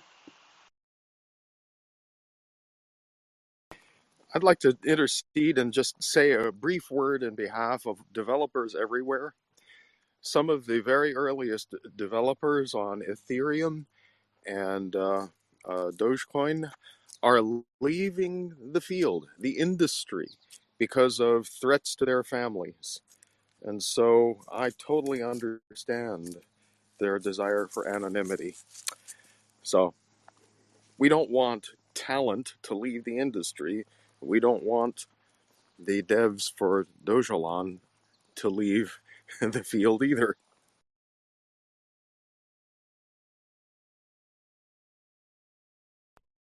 Okay. Okay, excellent. Can you please let Mr. Hamat ask his question, please? He had some more questions that Sure. you didn't answer. Yeah, if we can just ask for maybe one or two questions at a time, it just makes it easy to actually give you an intelligent, thoughtful answer that's a little bit more concrete. Mohammed? Oh, hi. I'm really excited for being in our community, your community. One of my question is, DeepSpace is one of the companies which work with you. Do you have any conclusion for production food in Mars? This is one of my questions. Which company you said? DeepSpace Food Challenge.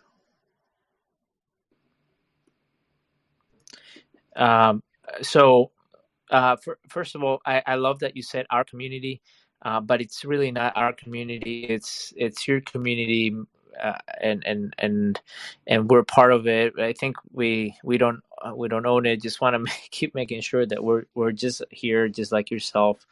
And we have a ton of questions too for the community. But so you said, have we already solved the Deep Space Food Challenge? Has it already solved the problem with food in Mars? Is that what you're asking? Yes, absolutely. Yeah. So, Flo, do you want to go ahead and take that call? I mean, that question? Question? Sure, sure. Thanks for the question, Mohammed. I would encourage you to check out the deepspacefoodchallenge.org if you haven't already. But we are in phase 1 of the challenge. This will be ideally a 3-phase challenge over the course of the next couple of years. And this, as you know, as I think you may know, is led by NASA and the Canadian Space Agency. And they have opened this challenge to the public because it is a very complex set of problems when you're talking about developing food for deep space future astronauts, as well as food for Mars. So the Methuselah Foundation is the allied organization that is working to help solve these problems, and we are fielding a lot of teams and interest across the globe to help solve for this very complex problem that, frankly, the space agency scientists cannot solve themselves. So hopefully that answers your question. The short answer is no, it has not been solved, but that is the exciting thing as well. We have the next couple years to complete this challenge, and I'm sure more problems will need to be solved beyond the very efficient food production system that this challenge is accelerating. Was that helpful? Thank you, thank you.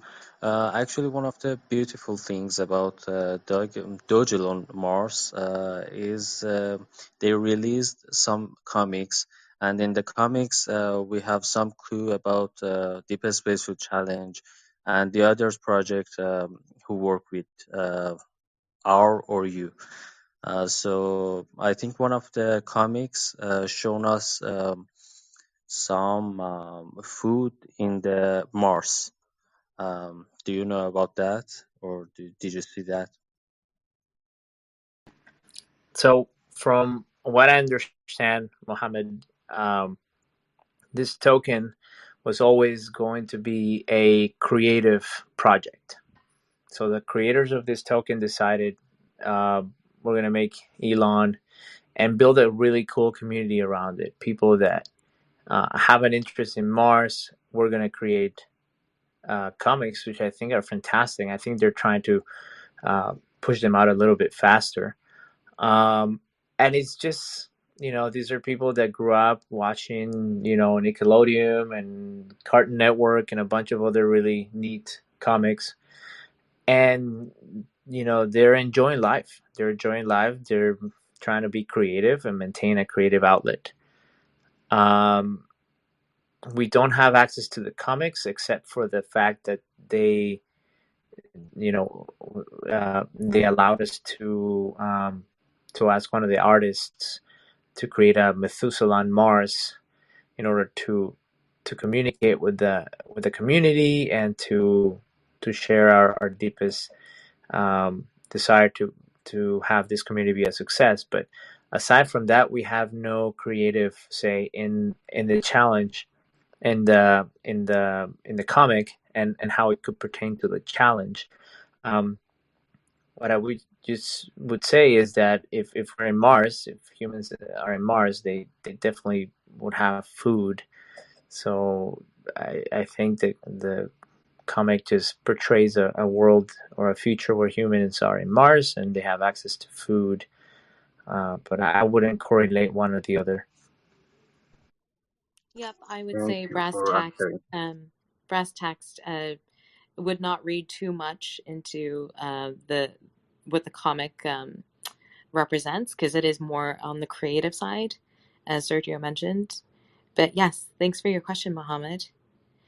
So just in the interest of time, because I think we want to close out the room soon. Sergio, Theo, David, please feel free to chime in.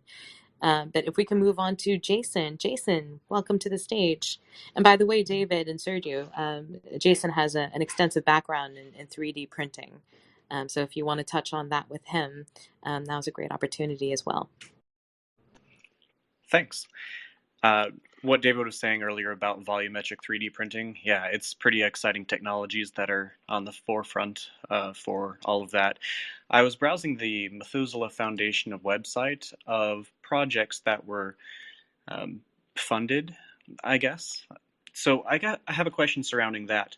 How do you make decisions on what is the thing to focus on for going forward? So I see a bunch of different types of senescence research. Some looks more foundational or basic research, and others seem like incubators. So how do you decide which type of senescence research you want to tackle? And yeah, what does the process look like in case there was a foundational technology out there that you're looking to incorporate? We start with where we think the hole is. We don't know how to fill the hole, but we're paying attention to what comes across. I'm actually walking my dog, and a woodpecker decided to make lots of noise now. Sorry about that. So we look for holes, and then we seek to fill them. So when Mayo Clinic did the research that showed that senescent cell ablation, getting rid of senescent cells, was very effective in extending the healthy lifespan of mice, we paid close attention. And then we found another technology that was able to enter cells and deliver a payload which would interrogate the contents of the cells to determine if they were senescent. And if senescent, turn on the self-destruct cascade. That is a platform technology. So we seek, our methodology is to seek those kinds of solutions, platforms. That gives you all kinds of unexpected, happy pivot points, spin-outs, partnership opportunities. Yeah, that makes sense. I appreciate it. You're welcome. Great question. Awesome. Thanks for the question, Jason. Mike, you're up. Please feel free to introduce yourself and ask your question or share your story.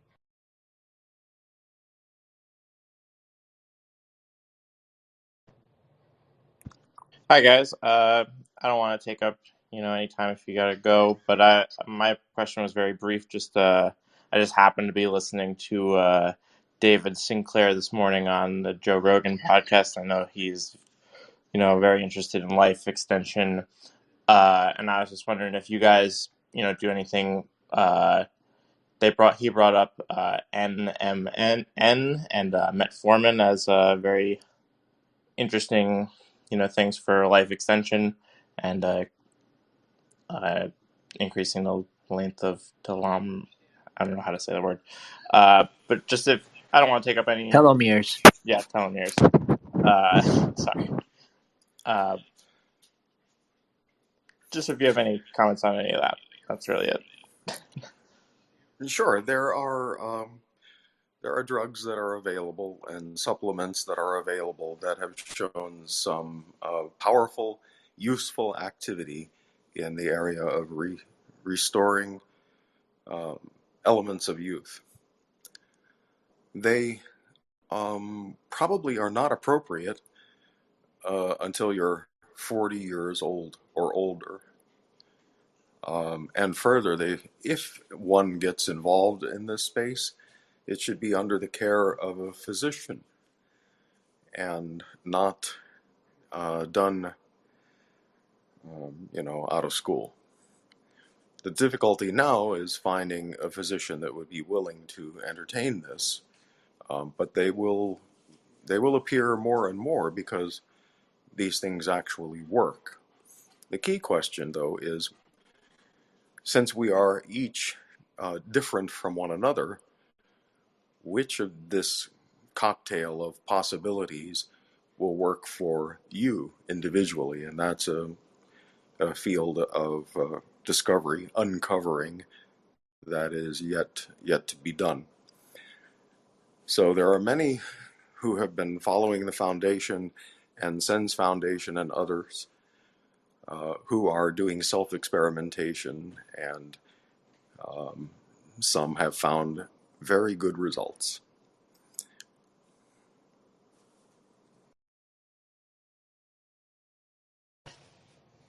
Wonderful. Thanks, David. And thanks for your question, Mike. So I do not see any more hands raised beyond unfortunately, the two that I am unable to bring up. I don't know if any of you have tried to bring them up on stage, but for some reason I Yeah, can't bring them up. yeah, try that, and they might be out of. Let's see. I'm gonna try again. There might be a glitch for them as well, as you said. The solution generally for that is they need to leave and come back in. That restarts it. Oh, thanks, Jason. Oh, hi, Jerry. Hi, can you hear me? Yes. Okay, perfect. So this isn't my question. This is a question from somebody else who was a little bit shy and didn't want to talk. So I'm just going to relay their question. So regarding space and longevity, what's Methuselah's role in Mars colonization? Does it have one? And are you involved with SpaceX on this matter?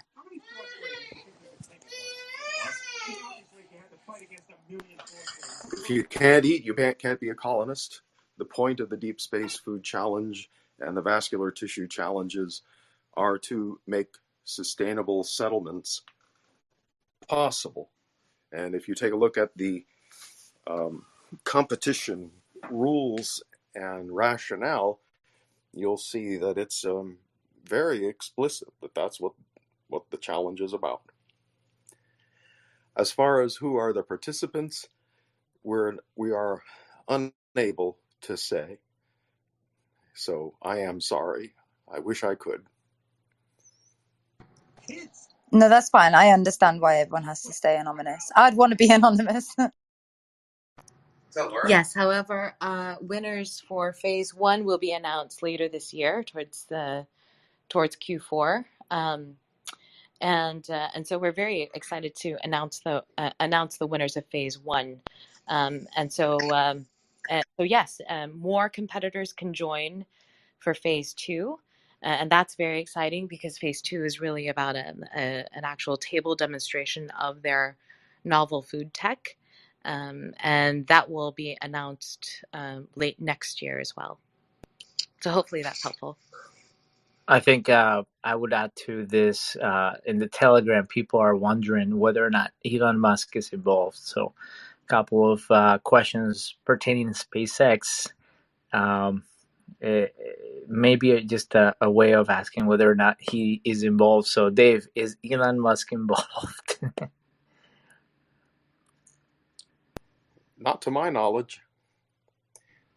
Yeah. I do have one little anecdote that I'd like to share that is not material, but almost a decade ago, I guess, Aubrey and I had drinks with Elon, and we discussed the possibility of getting his support on longevity. And he leaned over his drink thoughtfully, and he shook his head and he said, No, I'm going to Mars. So that was that, but that was then.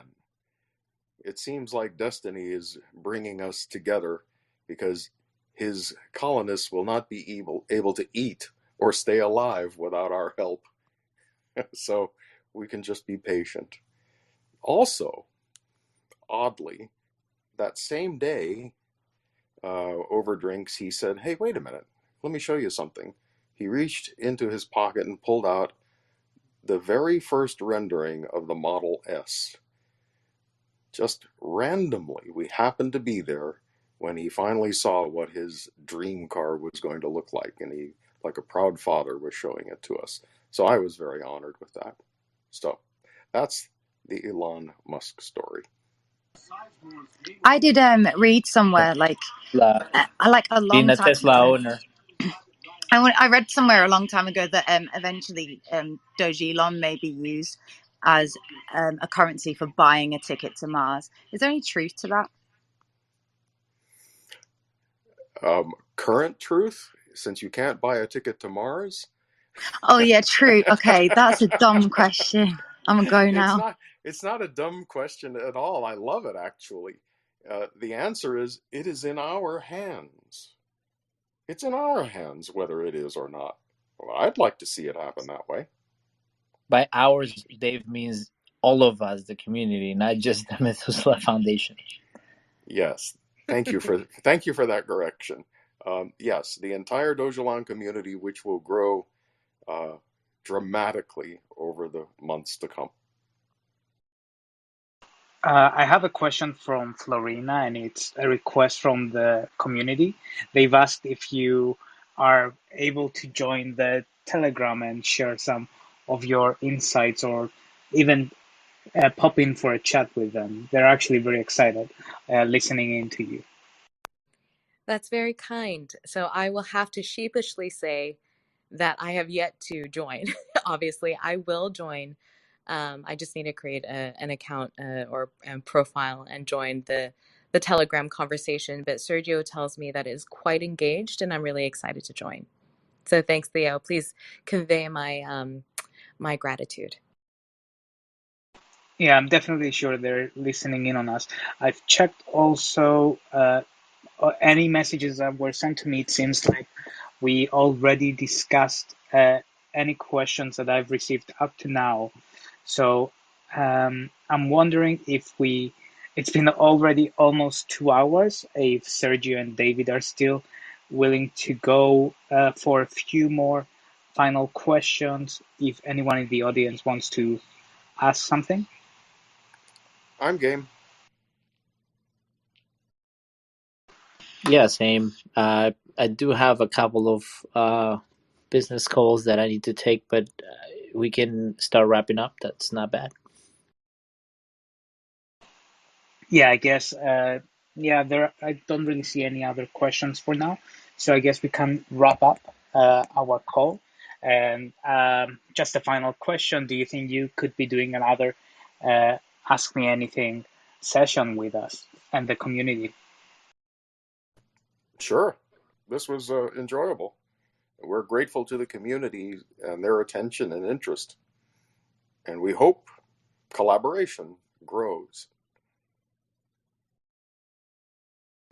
Absolutely.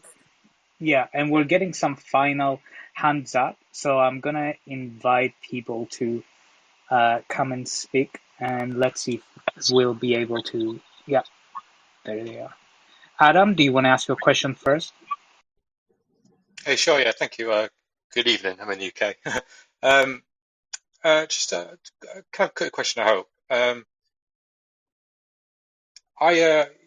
You were talking earlier about, making 90 the new 50, and I only recently started even learning that, the longevity space was a thing.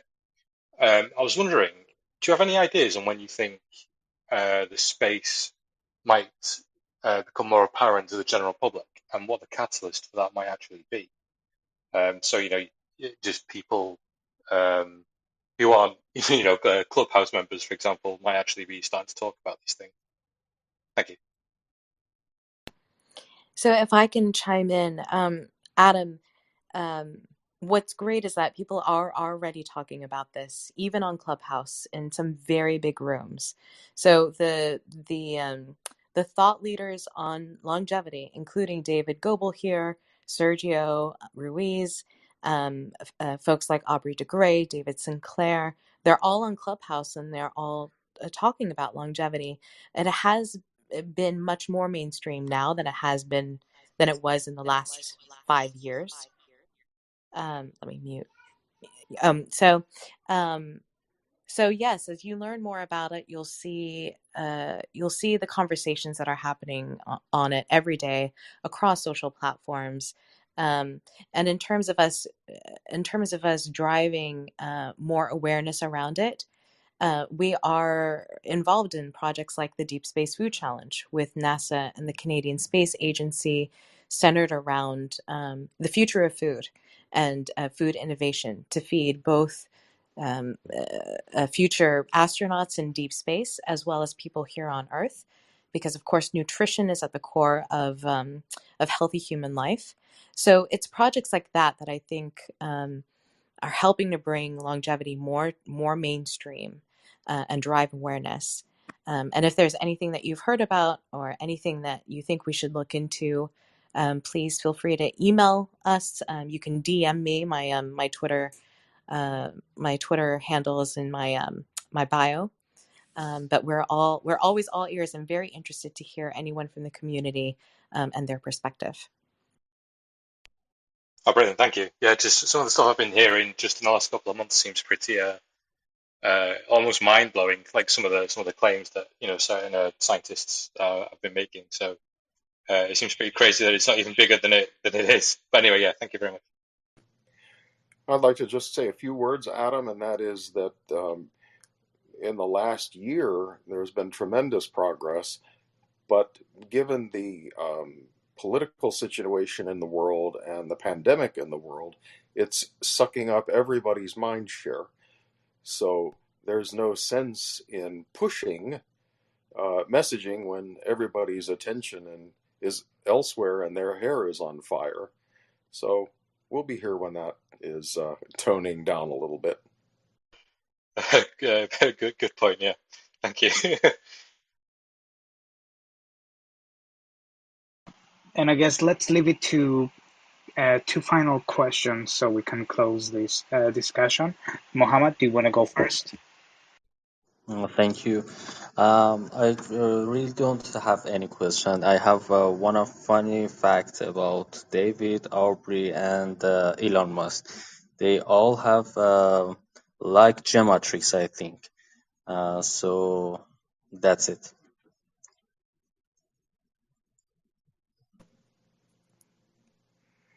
There's no end to incredible coincidences, is there?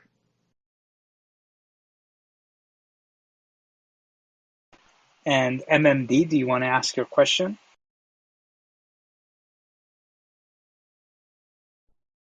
No, I just want to thank David and Sergio for telling us it's not related to Elon Musk. Thank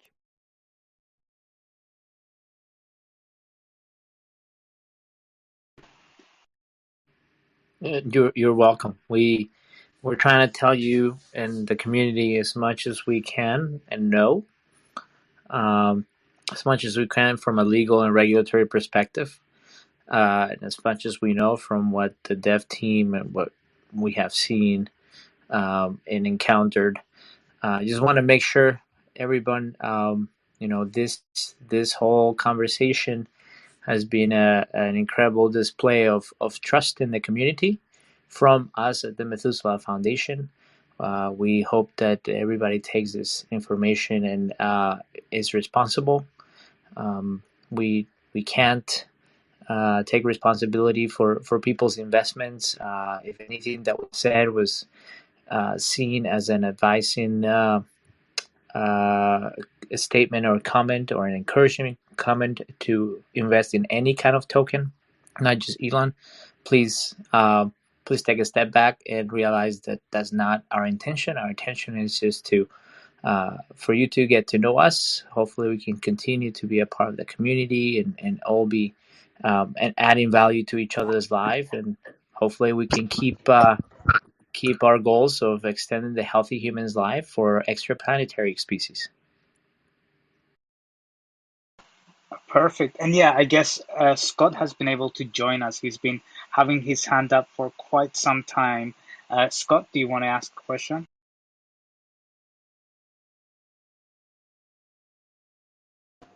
Hey Theo, thanks for inviting us in. Sergio and David, chaps. Thank you for this AMA. It's been a good eye opener, obviously for the foundation as well. It's you guys are doing an amazing job, so keep it up. Obviously, it's going to be worth it for a lot of humanity as we grow older. But look, my question is, I do understand that you guys are basically but have the benefits of having you on board. As You're dropping out, Scott. I've missed the last two I want to sentences. I want to understand a little bit the connection between you guys and the devs. I mean, what is the I do sense that there is a bit of a not so much of a real connection between the dev and the community itself. To be honest with you, um, do you feel the same? I mean, from your perspective, are you guys engaging with these guys? Do you guys understand where this coin is going to grow into? What kind of plans these guys have? I mean, in terms of you spoke about what you're going to achieve with the coin, potentially make it into a utility that can be used. However, that itself creates confusion whether what are the expansion plans of this coin itself. You see what I'm coming from? Sure. In a previous era in my life, about 22 years ago, I was a day trader, and I always felt like I was living my life under a rain of a flock of pigeons, always dropping their lunch on me, and I didn't know where it was coming from and what was going to happen next. It's a terrible place to be. So I definitely sympathize. But, we have to stay in our swim lane, and that's just the fact. But what we were saying to you earlier, to the community about utility, um, our expressions of our intent and even hopes will be reflected in our Friend of the Coin document, which we're about halfway through. So I would say stay tuned to that. As far Okay. as our relationship with the developers, we're going to keep our word to them. All I can say is they have spent real effort in taking a 3-month-old coin and getting it on far more exchanges than it has any right to be on at this stage in its evolution. And We understand that. We understand that. I mean, I'm not to say that they haven't done an amazing job. They have. I guess what I should say, I understand. What I should say is that, as far as we know, they don't have any plans to stop doing that kind of work. I'm not saying what they're going to do, but they continue to be actively engaged. But again, it has raised questions even on the recent update on the website. We have a new website, and the foundation has not been mentioned on it. So again, I mean, that's why I say that I treat the foundation as a holder as opposed to sort of in partnership with the dev.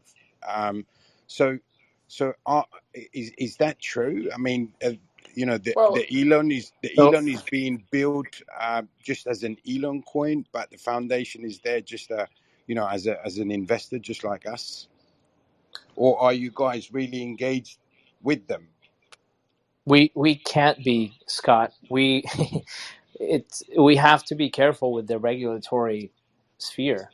We are a holder just like you. Um, and because we are the largest holder, we have been able to get a hold of a representative of the dev team. What I do know is that they're very excited about spending time on Elon.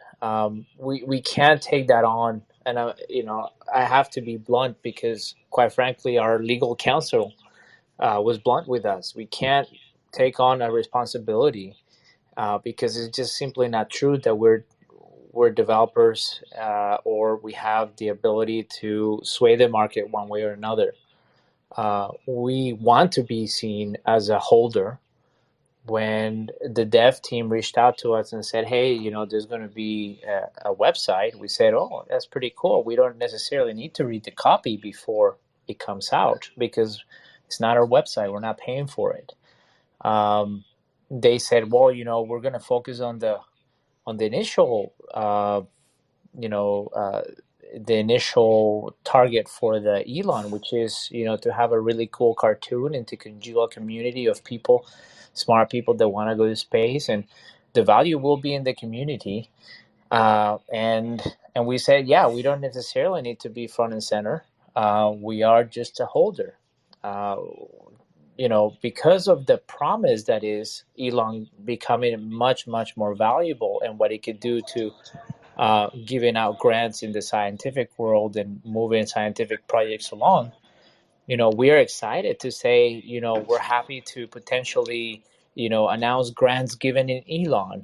We're happy to potentially get some projects accepting ELON, right?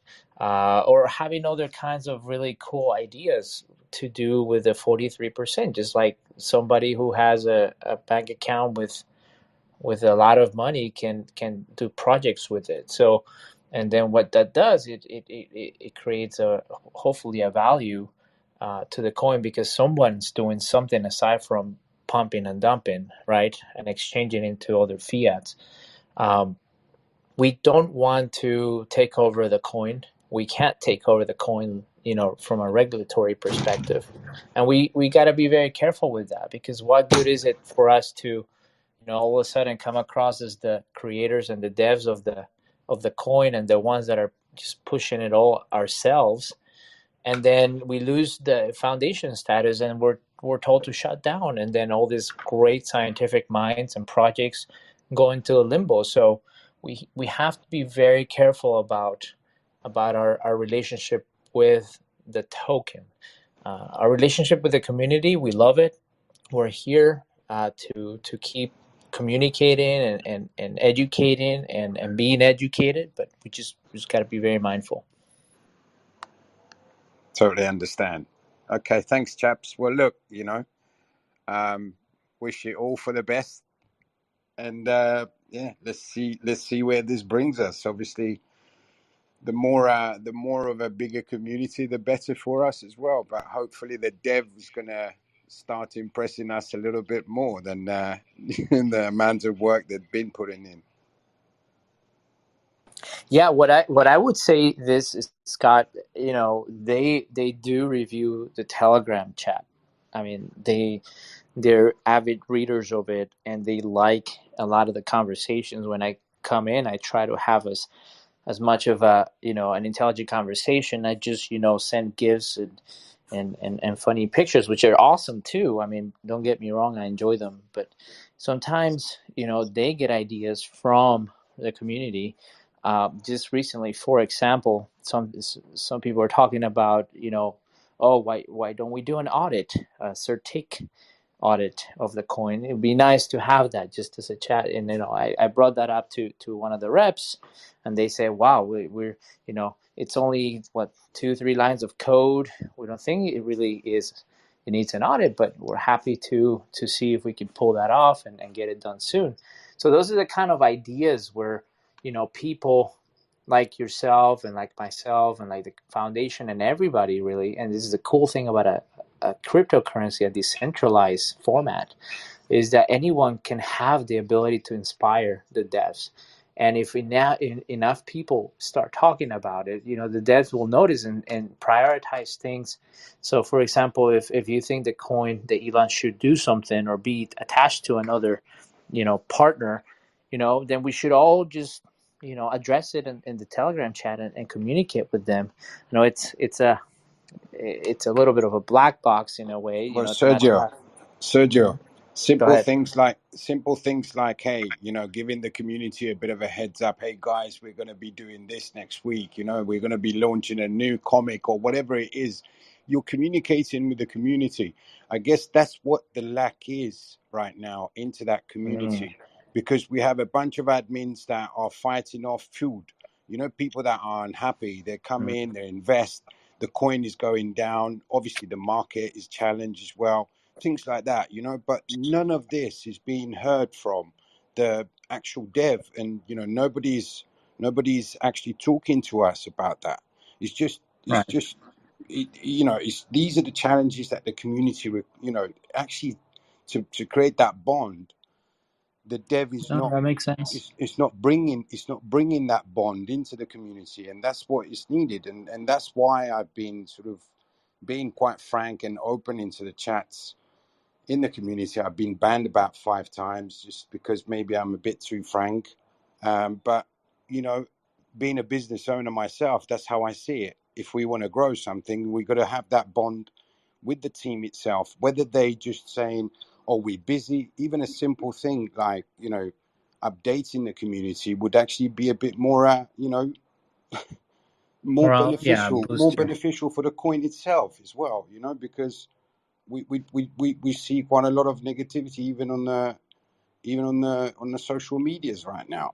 So hence why there is some that are unhappy with the performance of the coin.